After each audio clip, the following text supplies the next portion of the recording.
Mali, Ouattara, Gnassingbé, Condé. Entre Bando et Goïta, comment les présidents se positionnent? Jeune Afrique.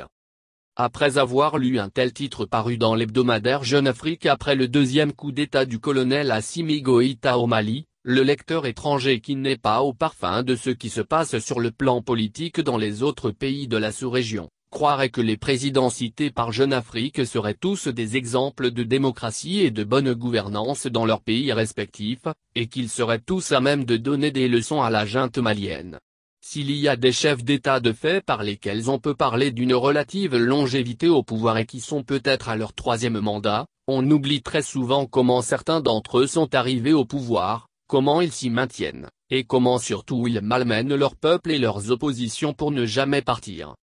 Nous voulons parler ici de notre pays le Togo avec son permanent drame politique depuis plusieurs décennies, depuis qu'une famille s'est installée au pouvoir il y a pratiquement un demi-siècle, depuis que Faure Gnassingbé est arrivé, et que sous sa gouvernance la République est en train de perdre peu à peu ses attributs. Nous voulons évoquer l'hypocrisie et la mauvaise foi qui consiste pour nos donneurs de leçons de la fameuse communauté internationale à promettre une chose et à faire son contraire, quand il s'agit de leurs intérêts. Nous voulons indexer surtout les puissances occidentales représentées chez nous, et qui sont plus informées que nous sur les nombreuses violations des droits de l'homme commises quotidiennement par le régime avec lequel elles collaborent. Nous voulons accuser surtout la France pour son mépris des peuples africains et des Togolais, pour son soutien au régime liberticide de Faure Gnassingbé, pour son racisme, pour le fait de nous maintenir en permanence en esclavage à travers des pouvoirs fantoches qui n'ont aucune base populaire.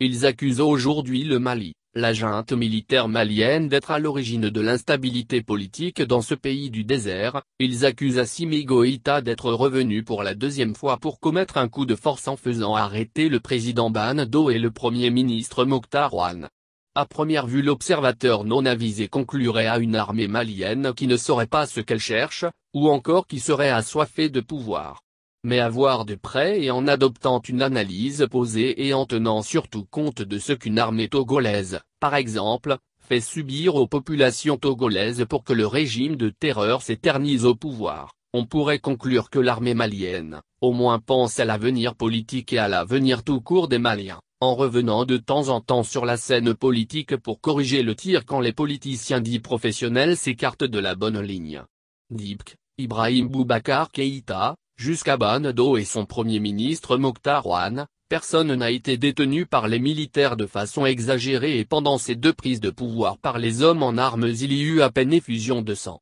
L'armée malienne ne se comporte aucunement comme en territoire conquis et est ovationnée par les populations. Par contre au Togo chaque apparition de la milice tribale tenant lieu d'armée est synonyme de peur et de tuerie sans aucune chance qu'une quelconque poursuite aboutisse.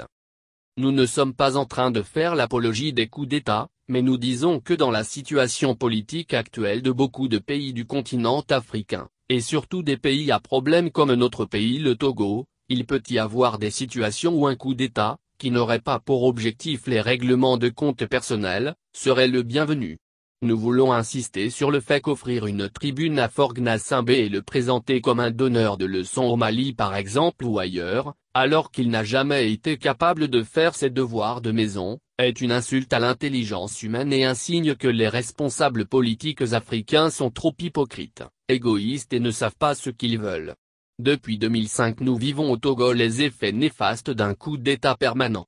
Faure Gnassingbé refuse de partir alors qu'il n'a qu'une base électorale minoritaire. Il se maintient au pouvoir à force de terreur sur son peuple. L'opposition est interdite de façon tacite, puisque toute manifestation contre le régime, toute réunion politique ou même syndicale sont interdites et sévèrement réprimées par les forces de l'ordre au service du dictateur. Inutile d'ajouter que les opposants ne peuvent plus faire leur travail d'opposants et sont contraints à l'exil ou envoyés pour longtemps derrière les barreaux s'ils ne se tiennent pas tranquilles.